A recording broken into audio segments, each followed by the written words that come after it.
बिस्मिल्लाहिर्रहमानिर्रहीम। अस्सलामु अलैकुम। मैं हूं जी डॉक्टर मोहम्मद इफ्तिखार। आज आपके साथ जानवरों की एक बड़ी अहम बीमारी शेयर करने जा रहा हूं। आज का जो हमारा टॉपिक है ख़ास तौर पे उन जानवरों पर मुश्तमिल है जो कि अक्सर औक़ात आपने देखा होगा कि ये हमारे यहाँ जो खुरलियाँ हैं या हमारी जो कच्ची दीवारें हैं या ज़मीन पे गोया या मिट्टी वगैरह पड़ी होती है तो इन्हें ये खाना शुरू कर देते हैं। आज हमने इस बीमारी का नाम क्या है, इसकी वजूहात, अलामात और इलाज पे बात करनी है। सबसे पहले तो हम इसके अलामात की तरफ जाते हैं। ये बीमारी किन जानवरों में आती है? ये बीमारी ज़्यादातर डेयरी एनिमल्स में आती है, यानी जिन हम गायों या भैंसों से दूध हासिल करते हैं। जब छठे या सातवें माह की प्रेगनेंसी तक ये पहुंच जाती हैं तो हम इनकी जो ग़िज़ा है उसकी मेंटेनेंस नहीं कर पाते, यानी उससे हम जो ग़िज़ा है वो मुकम्मल तौर पे नहीं मुहैया कर पाते, जिसकी वजह से इनको शदीद किस्म की ग़िज़ाई किल्लत हो जाती है। ख़ास तौर पे आपको ये एक बात वाज़ेह करता चलूँ, जो हमारे जानवर ख़ास तौर पे ये गायें हैं, ये मट्टी, शापर या इन चीज़ों को सिर्फ मुँह मारती है, जबकि जो भैंस है ये इसके आगे अगर कोई कील या कोई लोहे की चीज़ वगैरह भी पड़ी हो तो ये उसे भी खाना शुरू कर देती है। अंग्रेज़ी ज़बान में हम इसे पाइका कहते हैं। और ये बीमारी अक्सर औक़ात नर जो जानवर हैं इनमें भी देखी गई है। क्या होता है कि नर जानवर जब बलोगत की उम्र को ख़ास तौर पे पहुँचते हैं, या इनके दो स्टेजेस होती हैं, या ये बलोगत की उम्र में ये मट्टी वगैरह खाना शुरू कर देते हैं और शापर वगैरह खाना शुरू कर देते हैं, या जब ये छोटी उम्र में होते हैं, यानी जब इनकी उम्र 20 दिन हो गई या 25 दिन हो गई तो ये मट्टी खाना शुरू कर देते हैं। ऐसे जानवर जो है ये ग़िज़ाई किल्लत का शिकार होते हैं। ग़िज़ाई किल्लत से मुराद क्या है?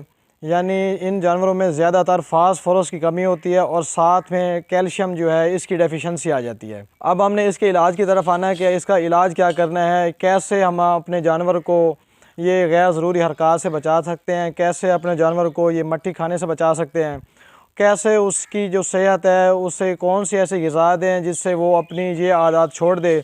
तो अब हमने बात करनी है इस पर कि जब हमारा जानवर 6 से 7 माह की प्रेगनेंसी की पहुंच गया है, खुराक के साथ साथ जो एक्स्ट्रा सप्लीमेंट है हमने वो इस्तेमाल करने हैं। यानी जो खुराक तो हम दे रहे हैं, फ़र्ज़ करें वंडा भी हमारा जानवर खा रहा है, घास भी खा रहा है, और यानी खल वगैरह का इस्तेमाल भी हमारे जानवर में है, लेकिन फिर भी वो ये आदत नहीं छोड़ रहे, तो हमें इसके साथ क्या करना पड़ता है कि कैल्शियम या फास्फोरस की आपने क्या करना है कि जो LS मिनरल है वो आपने बाज़ार से ख़रीद लेना है। वो तकरीबन 1 किलो के पैक में होता है, इससे बड़ी पैक 10 किलो की भी उसकी मौजूद है।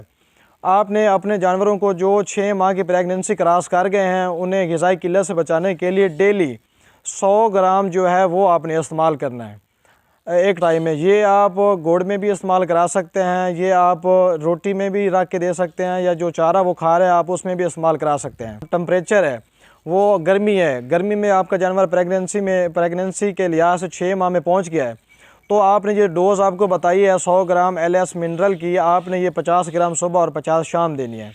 इससे क्या होगा कि एक तो आपका जानवर जो है उसका मैदा हीट नहीं करेगा, LS मिनरल है, इससे क्या होगा आपके जानवर की जो ग़िज़ाई किल्लत है ये पूरी होगी।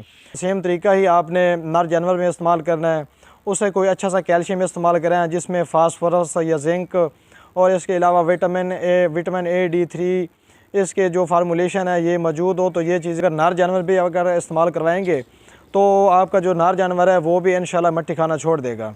जब आपका जानवर मट्टी खाना शुरू कर देता है तो होता क्या है कि आपके जानवर के पेट के अंदर जो है वो एक तो कीड़े वगैरह पैदा हो जाते हैं और जो मट्टी वगैरह है वो मैदे में जाके जम जाती है, जिससे एक तो आपके जानवर की क्या होता है भूख ख़त्म हो जाती है, और इसके अलावा जो आपका जानवर है वो दिन ब दिन कमज़ोर होता जाता है।